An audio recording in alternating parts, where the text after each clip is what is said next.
Baik, bismillahirrahmanirrahim. Assalamualaikum warahmatullahi wabarakatuh. Waalaikumsalam warahmatullahi wabarakatuh. Alhamdulillahirrahmanirrahim. Wassalatu wassalamu ala rasulillah. Senang sekali saya melihat orang-orang baik di Kota Medan. Masya Allah. Ya, saya ingin menanggapi tadi ya Bunda Roni. Di dalam hadis yang kita sering baca, di mana Nabi kita, junjungan kita Nabi Muhammad SAW ketika berkhutbah pada waktu haji wada, haji perpisahan, yang disabdakan oleh beliau adalah orang Arab tidak lebih baik daripada orang Ajam atau orang non-Arab. Begitu juga orang non-Arab tidak lebih baik daripada orang Arab. Tetapi yang paling baik di antara mereka adalah yang bertakwa ya Bun ya. Bukan yang mensadatkan orang ya Bun ya. Itu bagian dari takwa. Output dari takwa. Jadi kalau yang disebutkan yang paling bertakwa bukan yang mensadatkan orang, tidak usah ngiri sama orang mensadatkan orang. Justru kami ini yang masuk Islamnya belakangan, yang sempat dikafirkan oleh orang tua kami. Ya Allah. Loh, memang kenyataannya begitu kan ya? Kenyataannya begitu. Setiap bayi yang lahir kan fitrah Bu. Iya. Dia menjadi Yahudi, Nasrani, Majusi karena siapa? Karena orang tuanya. Nah, ketika bersyahadat kan artinya kan kembali ke fitrah. Iya. Ya berarti kan saya dulu dikafirkan sama orang tua saya, Bu. Iya. Jadi dalam perut fitrah ya. Dalam perut masih fitrah. Jadi kami yang baru masuk Islam belakangan ini juga sebenarnya ngiri dengan saudara-saudara kita yang lahir besar di keluarga Muslim. Karena tiap hari kan Bapak Ibu semuanya memelihara la ilaha illallah dalam bibir kita, bibir Bapak Ibu. Nah kita sempat berapa puluh tahun gak mengucapkan itu Bu. Jadi kita ngiri, Bapak Ibu semua dari kecil begitu adil balik sudah dihitung argonya. Iya. Nah kita Sejak bersahadat sudah jauh ketinggalan dengan saudara kita yang dari keluarga Muslim. Cuman, Masya Allah kan Allah Maha Adil ya Bun ya. Ketika kita bersyahadat, argo kita dinolin Bu. Iya, Gitu. betul. Argo kita dinolin, jadi kita dikasih modal gitu sama Allah Subhanahu wa Ta'ala ya. Nah, nanti paling saya pengennya ngejarin di tikungan gitu Bun.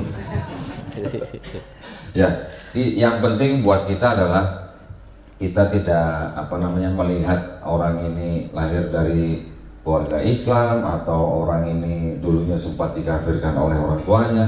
Yang penting ketika kita masih sama-sama menikmati nikmat Islam di dunia ini, kita tinggal berlomba-lomba gitu ya, berlomba-lomba berbuat kebaikan. Itu saja. Jadi kita sama-sama ngiri sebenarnya. Kita juga ngiri ya, kalau ada yang bilang ngiri ke kita, enggak, kita juga ngiri. Tapi insya Allah Allah Maha Adil gitu ya. Nah kalau dikatakan tantangan selama kita berdakwah, tantangannya ada dua. Ada yang dari luar, ada juga yang dari dalam. Kalau dari luar kita tahu lah ya, karena kita memang berurusannya nih langsung dengan kaum kufar. Ya, kita berurusan dengan kaum kufar. Saya alhamdulillah diamanahkan menjadi ketua litbang di Yayasan Pembina Mualaf at-Tauhid yang berpusat di Surabaya. Karena saya diamanahkan jadi ketua litbang, tugas utama saya adalah berdebat. Dalam setahun kita wajib berdebat dengan pendeta minimal 2 kali dalam setahun. Dan ketika kita mengundang pendeta untuk berdebat, semua kita yang fasilitasin. Di tempat yang baik, kita sediakan fasilitas, makan, tidur untuk pendeta-pendeta yang kita undang. Dan juga kita juga mempersilahkan mereka membawa jemaat sebanyak-banyaknya. Kita siapkan tempatnya. Ya, jadi semua kita biayain minimal sekali debat itu minimal 70 juta. Hanya untuk tempat dan 1 malam per malam gitu. Tujuannya apa? Bukan kita mau cari musuh, bukan. Justru kita pinjem, tanda kutip ini pinjem pendeta supaya kita berdakwah kepada orang yang muslim maupun yang belum muslim. Pinjem pendeta nih maksudnya ini. Tujuan kita bukan untuk memualafkan si pendeta, bukan. Tapi dengan pendeta berargumen dengan kita, argumen yang kita sampaikan kan ditonton orang, baik yang nonton secara langsung maupun yang nonton di media sosial. Ketika orang Islam yang nonton, kita berharap akidahnya makin kuat. imannya makin kuat. Ketika yang belum muslim nonton, yang kita harapkan menjemput hidayah Allah. Kalau mereka bersahadat itu cuma bonus buat kita. Yang penting kita sudah sampaikan melalui si pendeta ini gitu. Jadi pendeta ini sebenarnya partner kita dalam dakwah gitu kan. Ya, walaupun misalnya di dalam perdebatan itu mungkin mereka juga ada ngomong agak tinggi bagaimana, kita tetap harus menjaga suasana debat supaya tetap bersahabat. Ya, setiap kali selesai debat saya dan pendeta-pendeta masih bisa ngopi bareng, makan bareng, ngobrol bareng tanpa ada permusuhan. Jadi memang tujuan kita berdebat itu juga kita mengikuti aturan-aturan dari Al-Quran, bahwa kita boleh berdebat dengan mereka asalkan dengan cara yang paling baik gitu ya. Nah, kenapa kita kok malah mengambil jalan berdebat gitu? Ya, zaman sekarang kita ini kan sudah bukan zaman perang fisik. Kita hidup sebagai suatu bangsa Indonesia yang merdeka, yang berbineka tunggal ika. Kita kan juga harus menjaga persatuan dan kesatuan negara Republik Indonesia. Namun di dalam hal agama, nah ini kan kita sebenarnya di Islam dan Kristen memang dua-dua ini sama-sama agama misi. Dua-duanya sama-sama agama misi. Kita juga mengajak orang masuk Islam. Cuman bedanya di dalam negara Indonesia ini kan ada aturan. Aturannya itu adalah keputusan bersama dua menteri nomor 1 tahun 79, bahwa kita tidak boleh mengajak atau mensiarkan agama kepada orang atau kelompok orang yang sudah beragama. Dewan dakwah kita tahu, Bunda Roni pasti tahu kan, kita juga mengirimkan dai-dai ke daerah-daerah pedalaman untuk mengajak orang yang belum kenal agama untuk masuk Islam. Begitu juga mereka misionaris-misionaris, sama juga yang saya dengar dari teman-teman dai di Dewan dakwah di daerah-daerah itu, ketika mereka ketemu misionaris, mereka bikin perjanjian tidak tertulis pun. Tarik garis, ini daerah kami ya, selalu daerah kamu ya, kamu jangan kesini, kita tidak akan ke sana. Begitu juga mereka di tempat daerah orang yang belum kenal agama gitu. Tapi yang sering terjadi dan masih terjadi, saudara-saudara kita yang Kristen ini, karena mereka juga dulunya menolak keputusan bersama itu supaya tidak diterbitkan, mereka juga protes. Sampai sekarang walaupun keputusan itu masih ada, tapi tetap mereka langgar gitu. Mereka langgar dan mereka nggak takut melanggar itu. Karena apa? Karena di keputusan bersama itu sanksinya nggak jelas pun. Sanksinya apa? Hanya akan dikenakan sanksi sesuai ketentuan yang berlaku. Nah, ketentuannya di mana? Cari lagi gitu. Ngambang, masih karet gitu lah. Jadi ketika ada pelanggaran di lapangan, yang bisa kita lakukan apa? Ya paling cuma ngusir gitu. Cuman kalau kita ngusirnya dengan ilmu kan lebih enak. Iya. Ya kan? Iya, betul. Tapi kalau kita ngusirnya pakai gagang sapu, ibu-ibu misalnya, pergi kamu misalnya pegang gagang sapu, terus ada yang foto, yang salah yang pegang gagang sapu atau yang pegang brosur? Yang pegang sapu gitu. Nah, makanya kami di yayasan kami ini, kami memang menempuh jalur perang pemikiran. Tujuannya adalah untuk membentengi iman dan akidah umat Islam dari upaya-upaya semacam itu gitu. Ya, kami mendekati pesantren, masjid-masjid, sekolah tinggi, universitas yang mau belajar kristologi. Upaya ini sudah kami lakukan kira-kira 4-5 tahun ke belakang ini. Dan karena belum semua saudara-saudara kita yang muslim itu mau menerima kajian seperti ini, makanya kami fokus di media sosial. Nah, ketika di media sosial kita berdebat, kita tayangkan di dalam media sosial, alhamdulillah respon dari saudara-saudara muslim ternyata bagus gitu. Kalau hanya untuk belajar kristologi, mereka masih takut. Saya tidak menyalahkan, karena memang masih banyak guru-guru kita yang melarang anak-anak kita untuk baca kitab orang lain. Saya tidak menyalahkan, tapi memang kristologi ini memang ternyata penting buat seorang muslim yang sudah kuat Islamnya untuk berdialog dengan saudara kita yang di agama lain, terutama di Kristen gitu. Kenapa? Karena ternyata dengan kristologi kita malah insya Allah bisa menyadarkan mereka menyadarkan merekanya bukan dari Quran tapi dari kitab mereka sendiri. Ya, kalau kita tahu isi kitabnya mereka, kitab mereka itu sebenarnya adalah musuh terbesar mereka gitu. Itu yang terjadi, itu yang ada memang di dalamnya tuh banyak ayat-ayat yang menentang perbuatan mereka sendiri gitu. Atau paling tidak sama. Karena kitabnya mereka ternyata bisa dibagi-bagi. Oh, kalau yang kitab ini ajarannya ini, yang ini ajarannya begini, yang ini kok beda ya gitu. Itu bisa dibagi-bagi kalau kita tahu kristologi. Belum lagi kalau kita bisa menemukan begitu banyaknya kontradiksi di dalam kitab itu. Iya. Nah, jadi kami menggunakan metode seperti itu ketika kami praktekkan di depan saudara kita yang Kristen. Kalau yang istilahnya dibukakan, diizinkan untuk menjemput hidayah, banyak yang masuk Islam hanya gara-gara membaca ulang kitab mereka. Ketika mereka datang, saya nggak langsung kasih Quran, saya kasih kitab mereka sendiri, baca sendiri. Kontradiksinya bisa dibuktikan sendiri gitu, ya. Karena kan begini, landasan sebuah agama apa kalau bukan kitab sucinya? Kalau nabinya masih hidup, nabi bisa ngajarin. Tapi kalau nabinya sudah nggak ada, apa yang mau jadi pegang pengikutnya? Kalau bukan kitabnya, gitu maksud saya. Nah, ketika kitabnya kita kuasain, kita sudah mengetahui luar dalamnya, dan ternyata memang terbukti ada kontradiksi, ada ayat yang tidak asli, ya. Yang kayak tadi ya. Yang kayak tadi. Seperti itu kan sebenarnya mudah berdakwahnya malah. Yang penting kita menguasai aja kitab mereka. Ya, kalau kita kasih Quran, nah boro-boro beriman. Dikasih Quran juga mereka udah menolak gitu. Tapi kalau kitab mereka sendiri, apalagi yang lebih tebal dari yang biasa dia bawa ke gereja, mereka pasti penasaran. Gitu. Lebih tebal ya? Lebih tebal karena itu tidak diperdagangkan gitu. Ya, itulah strategi yang kita lakukan.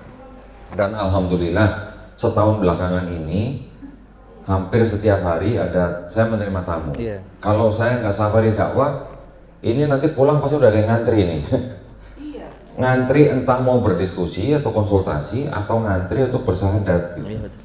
Bahkan alhamdulillah ya, insya Allah ini saya sudah tadi siang sebelum saya berangkat, saya menghubungi rekan saya di Medan, Ustadz Aditya. Beliau informasi bahwa sudah ada 4 orang yang mau bersahadat. Insya Allah besok. Insya Allah ya, saya masih menunggu koordinasi dari mereka. Nah, jadi berdasarkan dari kristologi ini, ternyata memang bisa membuka akal dan pikiran saudara-saudara kita yang masih di Kristen, hanya berdasarkan logika dan nalar sehat, gitu aja. Karena ketika sebuah fondasi agama yaitu kitab suci, ketika terdapat kontradiksi, ketika ada ayat yang tidak asli dari bukti-bukti mereka sendiri, apa yang mau disangkal gitu maksud saya. Iya. Ya, saya dulu ketika baru-baru belajar kristologi itu, tentu saja kan saya menonton video-video debatnya almarhum Syekh Ahmed Didat. Luar biasa ya, semoga Allah SWT merahmati beliau. Kemudian video debat-debatnya Dr. Zakir Naik, Masya Allah, luar biasa. Juga pendebat-pendebat lain yang di luar negeri, yang di dalam negeri. Tetapi yang saya perhatikan, kebanyakan yang diperdebatkan adalah masalah teologi. Yang paling diperdebatkan antara Islam dan Kristen ini kan Yesus atau Nabi Isa alaihissalam. Yesus Tuhan atau bukan gitu. Yang paling sering diperdebatkan kan itu.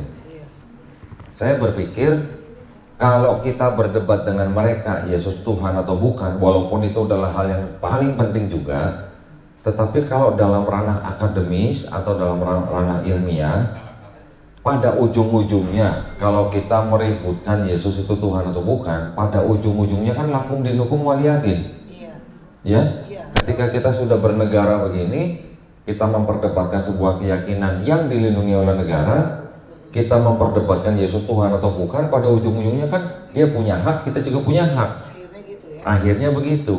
Mereka mau menyembah pohon pisang pun kita nggak bisa larang, ya kan? Nah, karena itulah akhirnya saya dan teman-teman di yayasan mengambil jalurnya bukan jalur teologi, tapi jalur kritik teks. Gitu. kritik teks ini yang tadi ayat tidak asli, kontradiksi, nah itu disebut dengan kritik teks gitu ya. Nah, tetapi apakah Quran kita juga lepas dari tuduhan atau serangan? Tidak. Bahkan banyak orang murtad gara-gara dikasih ayat Quran. Loh kok bisa? Bisa. Quran kita juga dipelajari oleh mereka. Itu ya. Kita di sini belajar kristologi, yang Kristen melalui sekolah tinggi teologinya juga belajar Islamologi. Bahkan sekarang ada kasus hukum nih di Nias. Mereka belajar Islamologi tapi isinya menghujat sesembahan agama orang lain. Sampai begitu. Nah, kalau kita belajar kristologi, kita sudah punya rambu-rambu. Rambu-rambunya apa? Tidak boleh menghina orang lain. Tidak boleh menghina agama orang lain.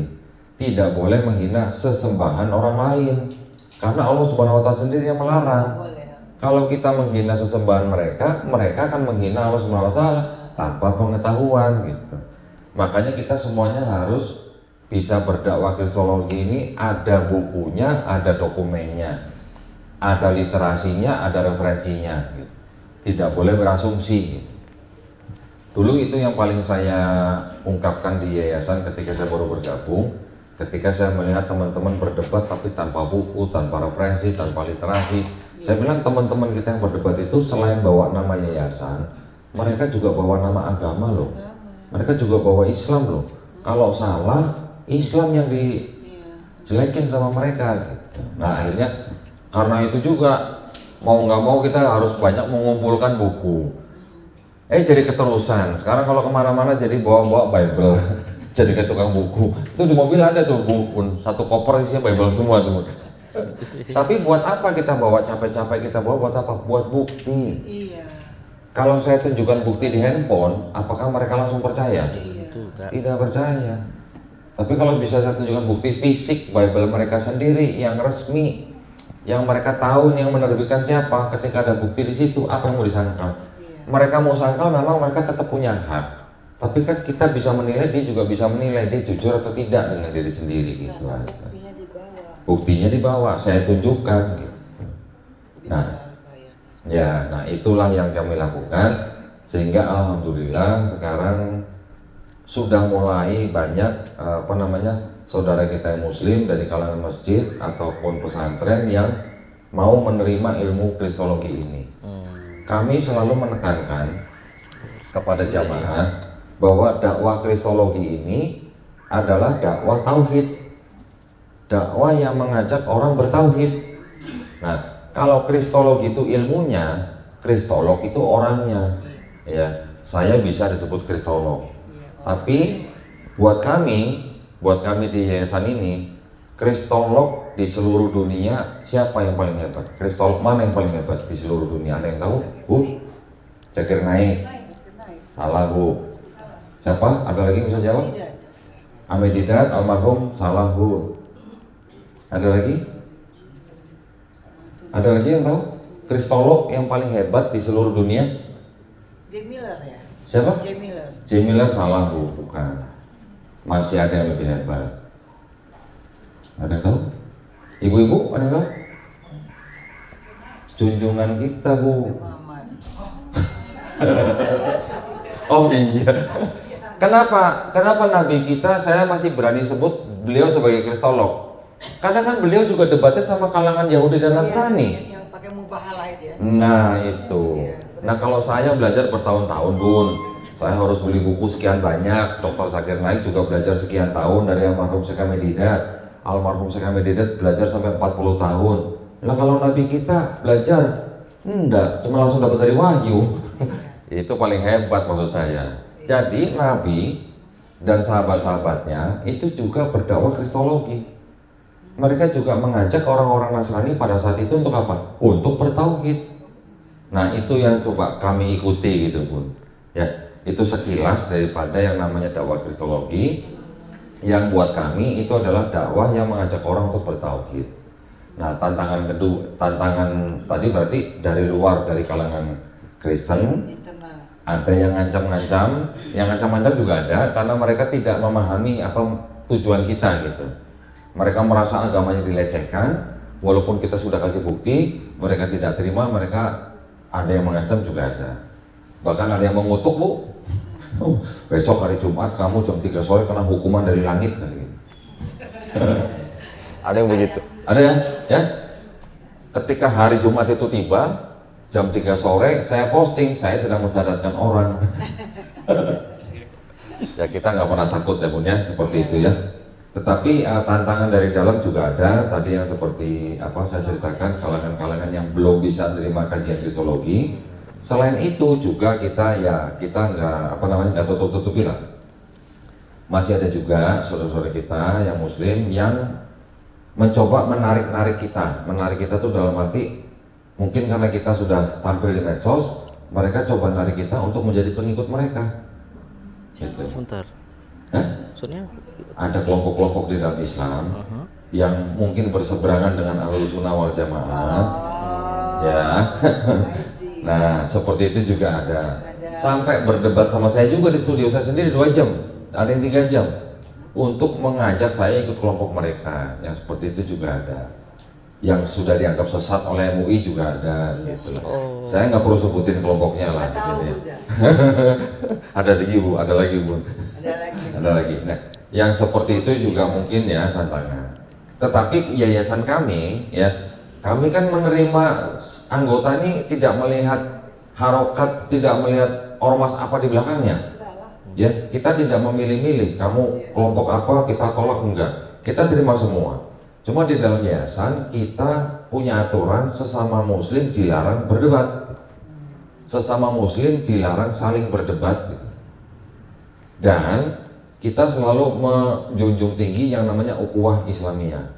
Mau dari kelompok ormas apapun silakan bergabung, tapi di dalam kita harus bersatu. Ketika berkarya silakan masing-masing dengan akhlakul khorimah. Itu yang di yayasan kami. Memang kami sekarang SDM-nya masih belum terlalu banyak.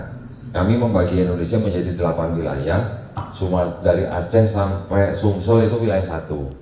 Nanti Lampung sampai Jawa Tengah wilayah 2. Nanti Kalimantan wilayah 3-4, terus kemudian NTB, NTT, Makassar, Manado, Ambon dan Papua gitulah. Kenapa kita bagi wilayah itu sampai 8? Karena kita ngikutin caranya Kristen bagi Indonesia menjadi 8 wilayah juga. Kita samain jadi area kerjanya sama gitu. Ya. Sama, mereka juga membagi wilayah seperti itu. Kita ngikutin, nah, karena kan kita ada ordal Bun. Kita ada ordal dan sebagian dari kita juga pernah di sana, jadi kita tahu gitulah.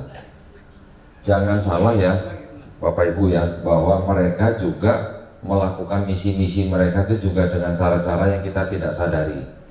Ya, contoh, ada seorang mantan penerjemah atau apa ya boleh dikatakan mantan orang penerbit kitab baik mereka LAI yang alhamdulillah sudah menjadi muslim, sekarang sudah menjadi dai luar biasa.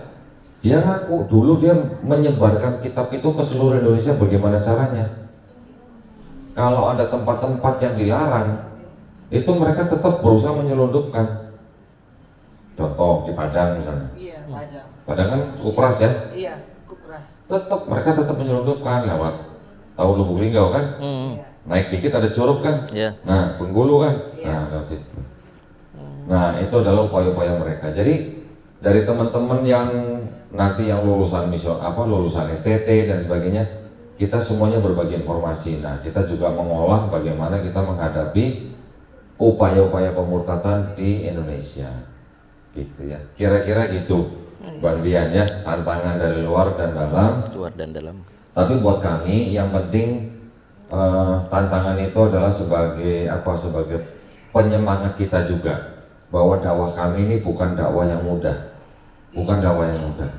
Ya, bahkan ancaman secara fisik juga sudah mulai ada. Cuman kami belum terlalu mengkhawatirkan lah buat kami. Tapi tetap ada, makanya kami juga harus selalu berhati-hati. Gitu aja. Jadi kami juga mohon doanya dari Bapak Ibu. Ya. Mudah-mudahan di tempat kami ini, teman-teman di yayasan kami ini tetap semangat, tetap istiqomah.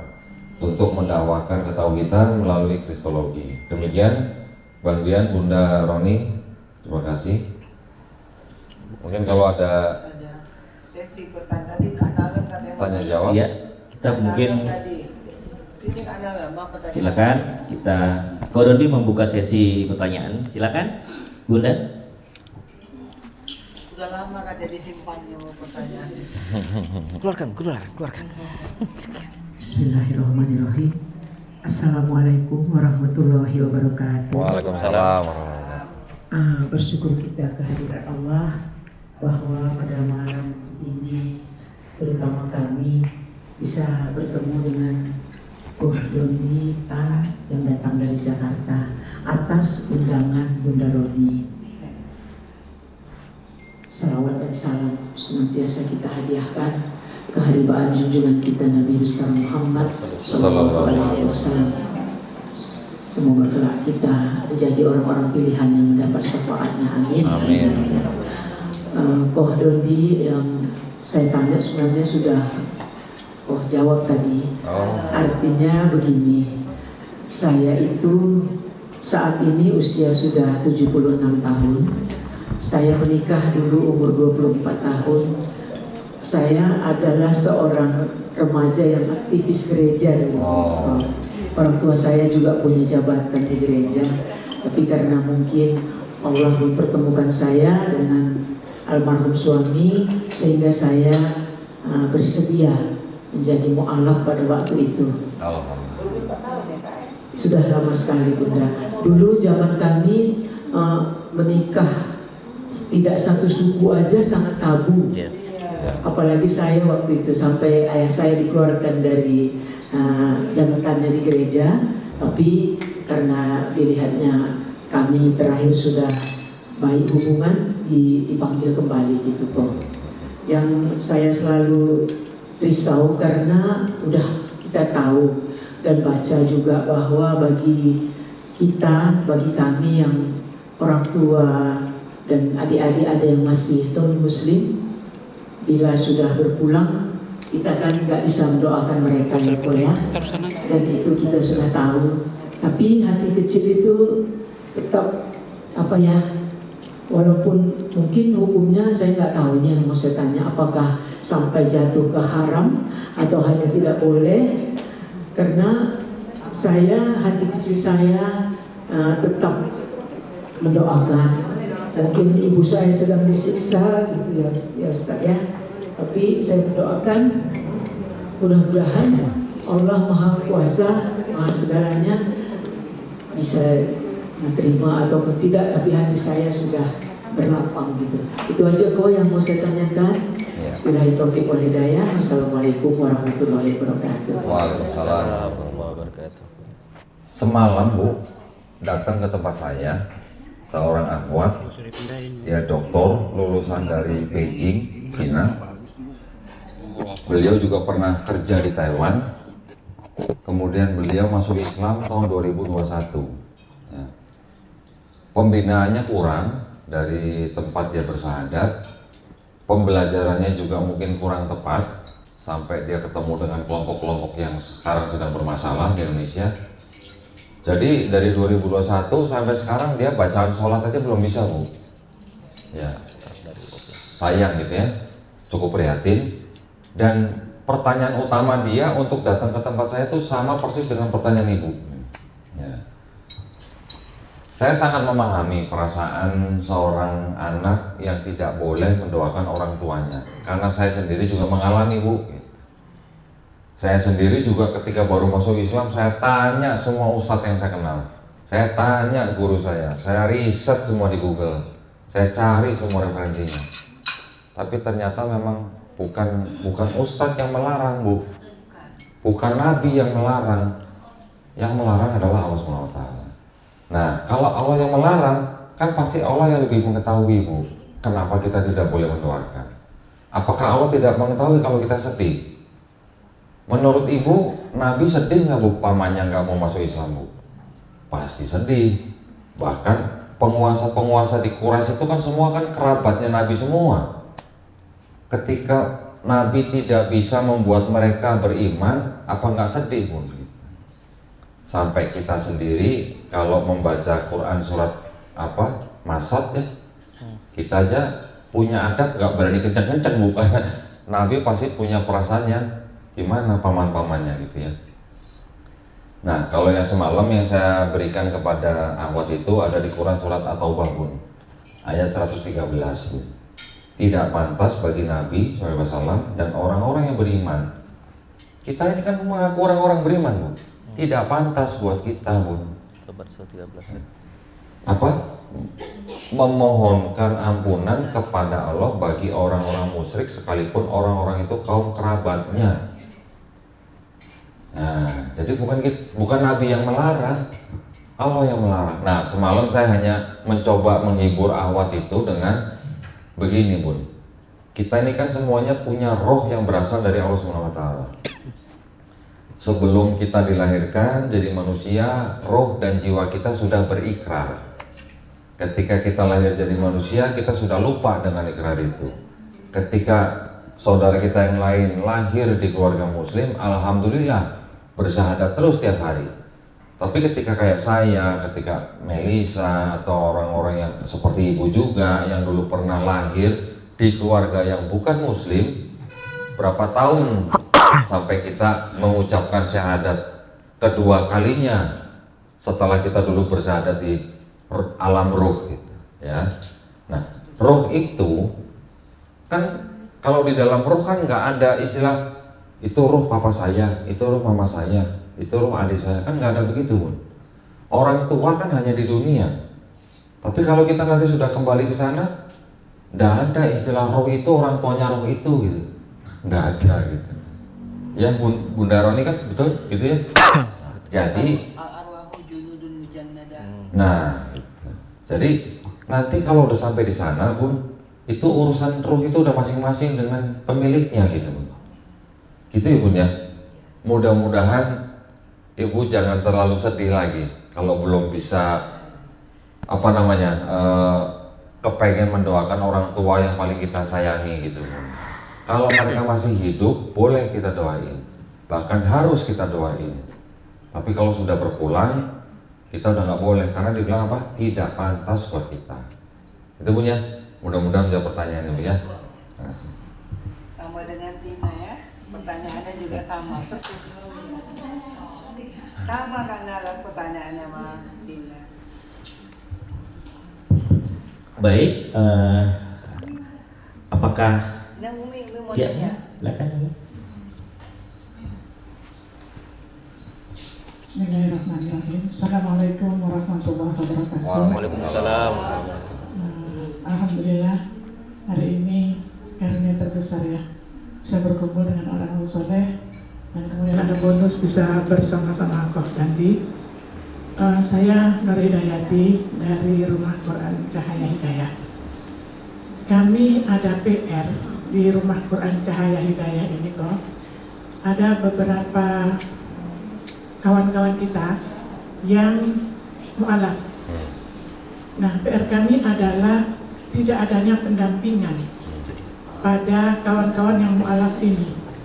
Sehingga kemarin ada sampai 1 tahun, tapi karena belajarnya yang kurang intens tadi dan kami itu nggak bisa memang nggak bisa sama sekali untuk pendampingan. Kami paling bisa 1 minggu sekali, gitu kan. Ternyata untuk yang paling sederhana seperti mandi wajib itu terluput dari kami. Kemudian yang kedua adalah sholat, pelaksanaan atau aplikasi sholat.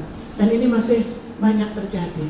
Nah, yang ingin kami tanyakan adalah bagaimana kami ini merangkul saudara-saudara kita yang Masya Allah luar biasa agak banyak, tapi sudah sekian lama masuk dan belum intens untuk mendapatkan pendampingan. Itu saja barangkali. Iya. Assalamualaikum warahmatullahi wabarakatuh. Waalaikumsalam warahmatullahi wabarakatuh. Kalau yang di wilayah 2 ya Bu ya, yang kami kelola di daerah Jabodetabek dan sekitarnya, setiap ada orang bersyahadat di tempat kami, itu memang kami langsung kasih sertifikat, ya, beda-beda ya Bun ya. Ada yang tidak langsung kasih sertifikat, pembinaan dulu sekian bulan baru dikasih sertifikat. Kalau kami langsung kasih sertifikat. Pokoknya cuman syaratnya KTP, agamanya bukan Islam, bersyahadat, kita kasih sertifikat. Nah, tapi kami juga menghimbau yang bersangkutan untuk segera mengganti keterangan agama di KTP, Bu. Iya. Ya. Iya, betul. Percuma Bu, istilah bukan percuma, maksudnya percuma dalam hal administrasi negara ketika ada orang masuk Islam tapi nggak ganti KTP-nya, data negaranya itu pasti nggak berubah gitu. Makanya saya selalu menghimbau mereka untuk segera ganti keterangan agama di KTP. Tujuannya apa Bu? Satu, memang untuk data negara. Yang kedua, kalau si mualaf ini umur pendek, kita susah Bu ngurus secara Islamnya. Keluarga masih punya hak lebih tinggi daripada kita umat Islam. Saya beberapa kali rebutan jenazah Bu, rebutan jenazah mualaf ya. Ketika mereka bisa menunjukkan KTP masih Kristen, kita nggak bisa apa-apa. Kita hanya bisa menyaksikan mereka mengubur saudara Islam kita dalam peti mati. Gimana rasanya Bu? Nah, saya udah ngalamin berapa kali. Makanya ketika ada orang syahadat, saya langsung kasih sertifikat. Segera ganti KTP, segera foto KTP yang baru ke kita. Nah, mengenai pembinaan Bu, ketika ada yang bersyahadat, laki-laki, saya tanya, sudah sunat belum? Belum. Tunggu di rumah, tentukan jadwalnya, hari apa, tanggal berapa, jam berapa. Saya kirim juru sunat ke rumah, sunat di rumah, langsung dikasih obat. Itu yang kita lakukan. Jadi mereka nggak bisa menghindar. Ya, kalau mereka nanti bilang belum ada duit segala macam, nggak ada cerita. Pokoknya kita kirim juru sunat di rumah. Saya cuma butuh fotonya aja, udah begini gitu fotonya. Itu laki-laki. Nah, yang laki-laki dan perempuan setelah bersyahadat, saya juga minta mereka menyediakan waktu 2 kali dalam seminggu, satu pertemuan 90 menit, kita kirim guru privat ke rumah masing-masing. Saya kerjasama dengan lembaga kursus privat yang memang mereka menyediakan guru privat untuk mengaji gitu. Insya Allah nanti di rumah dakwah ada nanti disiapin. Nah, kalau bisa begitu, jadi kita sudah jadwalkan si mualaf ini harus menyediakan waktunya seminggu 2 kali, 1 kali pertemuan 90 menit dan gratis. Mereka nggak perlu keluar uang apa-apa, yang bayar kita gitu. Itu dengan begitu si mualafnya kadang jadi lebih susah menghindar. Karena akan dikejar terus sama gurunya. Ayo hari ini janjian, jadi enggak geser boleh lah geser hari. Tapi dalam seminggu minimal 2 kali gitu. Nah itu memang terobosan kami Bu ya. Jadi kalau lembaga-lembaga mualaf yang ada memang rata-rata meminta mualaf untuk datang belajar di tempat lembaga mualaf atau di masjid gitu ya. Nanti programnya ada 2 bulan, ada yang 3 bulan, belajar sampai ngaji, belajar sholat juga di situ, diajarin sholat juga di masjid.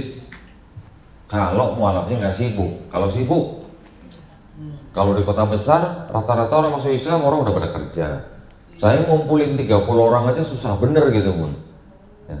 Jadi karena itu saya mengirim guru-guru itu ke rumah mereka masing-masing, dan guru-guru itu kan setiap 2 minggu sekali kirim laporan ke saya.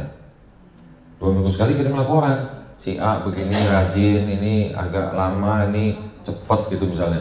Kalau ada mualaf yang belajar 3 bulan sudah lancar belajar Quran, gurunya malah saya suruh lebih sering lagi gitu ya. Saya malah suruh lebih sering lagi, biar dia bisa jadi kalau perlu jadi kori gitu istilahnya. Ya kalau sampai dihapus Quran, masya Allah, alhamdulillah gitu. Nah jadi ibu mungkin perlu memikirkan, mengumpulkan orang-orang yang mau mencari pahala amal jariah dengan mengajarkan kepada mualaf-mualaf dengan cara seperti itu. Datang ke rumah masing-masing, didatangi aja Bu gitu. Iya, mungkin bisa disesuaikan mau 1 jam atau mungkin waktunya juga disesuaikan mau siang atau sore. Tapi yang kita lakukan adalah kalau mualafnya laki-laki kita kirim guru laki-laki, mualaf perempuan kita kirim guru perempuan. Itu Bun ya. Mudah-mudahan jawab Ibu ya. Sebetulnya metode Sakifah udah bisa itu ditinggal ditambahkan program pembinaan mualaf. Kita kan ada program Sakifah. Ustaz. Jadi program Sakifah itu juga sistemnya adalah menjadikan orang setempat menjadi guru. Kita tidak mendatangkan guru lagi, karena dulu kita kalau mendatangkan guru biayanya besar, guru juga nggak betah. Lebih bagus, lebih efektif orang setempat dididik jadi relawan, sehingga mereka dari situ. Bisa dilakukan. Dia bisa Purna Sakifa. bersama dia, relawan Sakifa itu bisa contoh untuk pembinaan umat, bisa dicontoh. Insya Allah. Iya. Oke, ada lagi? Ya, Ada lagi ibu-ibu? saya pikir Ada lagi deh? Ada yang mau tanya? ya, karena benar ya Bu, yang paling problem bagi kita, dan mungkin di lapangan kita bisa melihat mereka yang sudah mu'alaf, justru tingkat masalahnya lebih kompleks. Iya. Karena apa? Karena mungkin ada faktor keluarga yang tidak mendukung, sehingga ditutupi peluang rezeki tambahan, pekerjaannya dibatasin, berdiri sendiri jadinya. Nah, kita terkadang kurang concern untuk memikirkan ini. Sebenarnya mereka lagi sendiri. Mungkin dengan masukan dari Bu Dodi tadi, artinya setelah itu concern lah kita untuk bisa memfasilitasi itu. Karena kita pernah ketemu sama mu'alaf yang di Kampung Kubur, yang dari Yayasan Mu'alaf India itu. Justru waktu kami memberikan santunan Ramadan, problem mereka justru mereka tidak diperdulikan sama keluarganya, sehingga mereka seolah-olah sendiri. Dan itu selalu ngeluh tentang ekonomi jatuhnya. Keluhan mereka itu adalah kami kurang ini, jadi jatuhnya ke ekonomi. Jadi niat belajarnya itu jadi kurang gitu, karena mereka memenuhi kebutuhan ekonominya aja mereka udah nggak diperhatikan gitu. Konon mau belajar lagi gitu kan. Nah, mungkin jadi salah satu strategi rumah dakwah ini bisa jadikan salah satu program gitu mungkin ya Bro dia. Ya Bunda, mungkin waktu jam 21.34 sudah. Mungkin Dodi mungkin bisa akan kembali beristirahat di hotel. Jadi saya simpulkan meet and greet kita malam hari ini ada satu hal yang mungkin kita sama-sama harus concern juga tentang kristologi tadi. Memang tidak ada sih di kita pelajaran yang mengkhususkan tentang itu ya Dok. Iya, betul. Sehingga tabu jatuhnya.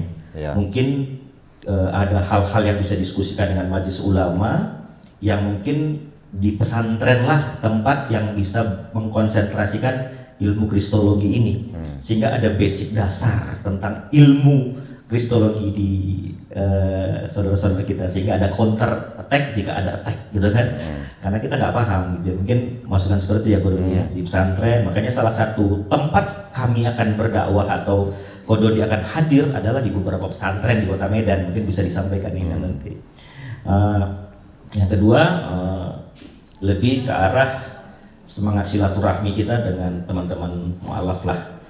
Ketemu kita besok dengan semangat yang lebih luar biasa. Saya akhiri meet and greet kita pada malam hari ini dengan ucapan alhamdulillahirabbil alamin.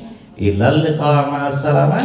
Jazakallahu khairan katsiran. Billahi taufiq wal hidayah. Assalamualaikum warahmatullahi wabarakatuh.